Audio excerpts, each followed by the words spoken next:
It felt like any other day. Scrolling, liking, connecting. That's how we live now, right? Then came the friend request. Someone I'd met briefly years ago. We chatted. They seemed friendly, genuine. They mentioned an investment opportunity. Too good to pass up, they said. I did my research, or so I thought. It all looked legitimate. Websites, testimonials, the works. Foolishly, I trusted. I invested. A little at first, then more. It felt empowering being in the know until it wasn't. The emails stopped, the phone numbers went dead, my messages left on read. Just like that, it was gone. My money, my trust, my naivete. The shame was immediate, suffocating. How could I have been so stupid? I blamed myself. I isolated myself. I was too embarrassed to even tell my closest friends. It took time, more than I care to admit, to claw my way out of that darkness.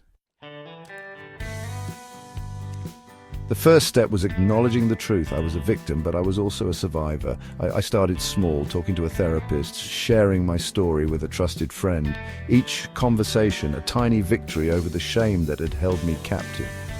Slowly, I started to piece my life back together. I learned about online scams, the psychology behind them, the devastating impact they have. Knowledge became my armor, my shield against future threats. More importantly, it helped me find my voice again. I realized I wasn't alone. Thousands, millions had fallen prey to these digital predators, and yet we rarely talked about it. The stigma was too great, the shame too heavy to bear, but silence, I knew, only benefited the scammers. Speaking out felt terrifying. What would people think? Would they judge me, blame me? But something else was stronger, the desire to protect others. If my story could prevent just one person from experiencing the same pain, it would be worth it. So I started small, sharing my experience online, anonymously at first. The response was overwhelming. Messages poured in, stories of heartbreak, anger, but also gratitude. I realized that by breaking my silence, I was giving others permission to break theirs. We need to talk about these scams. We need to educate ourselves and each other. We need to create a culture where victims feel safe to come forward without fear of judgment. Because every time we share our stories, we shine a light in the darkness, making it that much harder for the scammers to operate. Section 4. The lurking shadows of shame and silence. But the fear is real.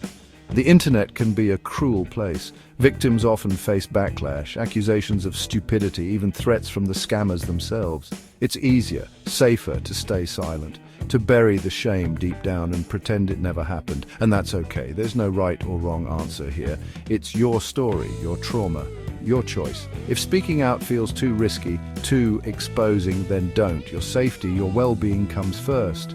There are other ways to heal, to reclaim your power.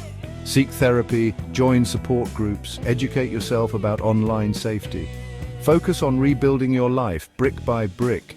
Your story matters, whether you share it publicly or hold it close to your heart. Section 5. Your truth, your choice, your power. The decision to speak out or stay silent is deeply personal. There's no shame in either choice. What matters is that you make the choice that feels right for you, that honors your experience, your strength, your resilience. Remember, you are not alone. You are not defined by what happened to you. You are worthy of love, support, and healing. And whether you choose to whisper your truth, shout it from the rooftops, or anything in between, know this: your voice has power. Use it wisely, use it kindly, but most importantly, use it for you.